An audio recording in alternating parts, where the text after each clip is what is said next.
Hey, How are you? Good, good. I don't hear the voice of God. We're ready to go, guys? All right, I guess we are. Kathy Woods with the Philadelphia Tribune. How are you today? good. Good. How How you you doing? doing? Jinx. Excellent, excellent.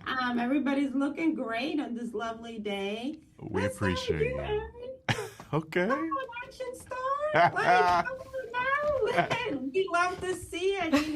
Just when we thought we had you figured out, here you come, guns out, weapons loaded. Let's do it. Talk about how much fun was this for you? Because, obviously we know that you can act, but this is a different type of acting, very physical. Talk about the preparation for this. Firstly, I appreciate you. Yeah, I mean, this was, we've spoken about it extensively, and I talk about it a lot. It's not every day that a script of this caliber crosses your desk or appears in your email inbox, right? So when an opportunity like this presents itself, I grasp it with both hands, I don't let go, and I pour myself into it. I pour myself into the process, I pour myself into the community and the opportunity to collaborate with these beautiful artists that I had the privilege of collaborating with.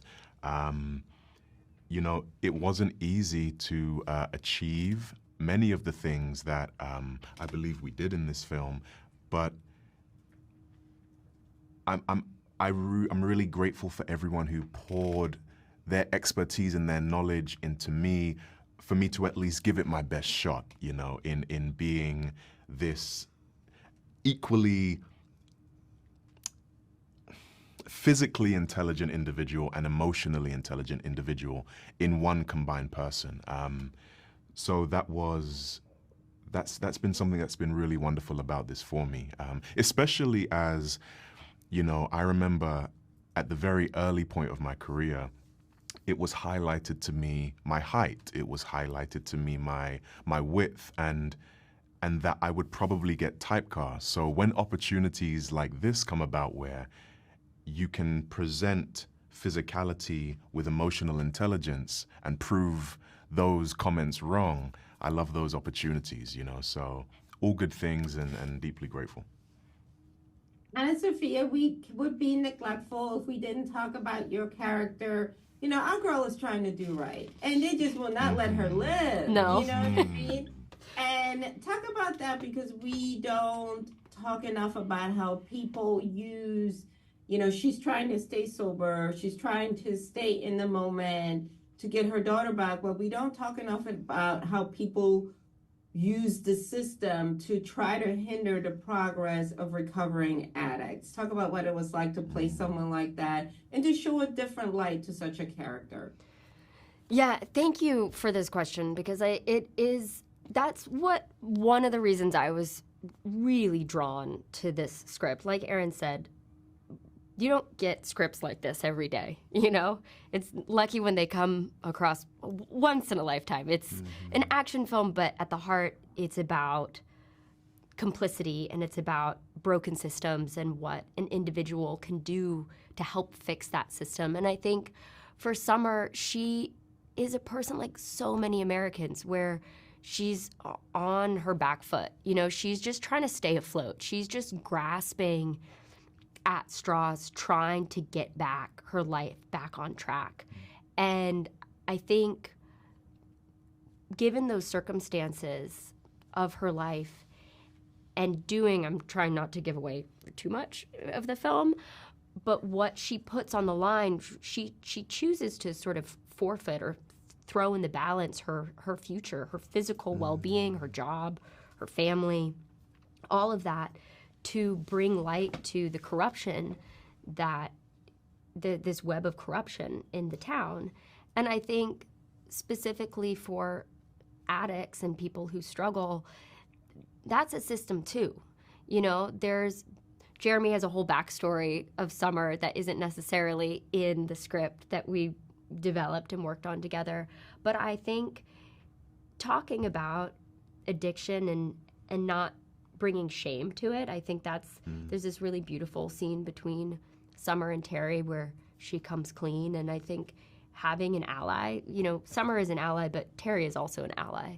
And I think being able to be honest about what you're going through and having a system in place to help you, because there are so many people just fall, and there are no nets to catch them. And I think a lot of people who watch this film will see themselves in Summer and see that struggle, and how one misstep, you're down on your back and you can't get back up. But she still chooses to do the right thing despite that. And I think that's why I find her so brave, is that she really puts it all on the line to do what's right.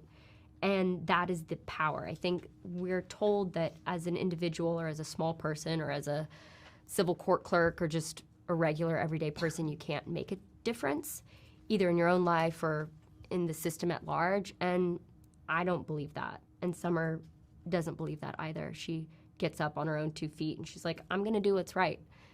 And it's the admirable thing to do. And I hope that's how people walk out of this movie, is knowing, like, I might be small, but I can be mighty. Absolutely.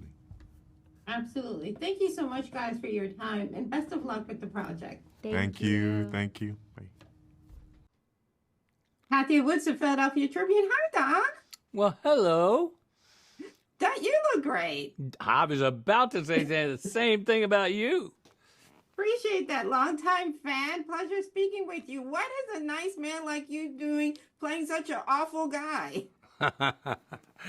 Oh, just to give everybody a thrill and have them scratch their head and go, what in the hell is he doing? Say this. I mean, we've, a lot of people know you from a certain genre, but you've always, looking over your career, you've never shied away from playing, characters that are challenging. Talk about what attracts you to those types of roles as an actor.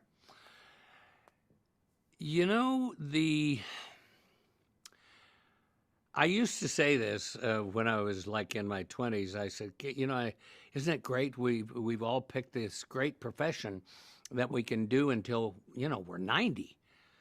I didn't mean that I wanted to do it until I'm 90. But if I keep going, we'll get there. What was the question again? I'm sorry.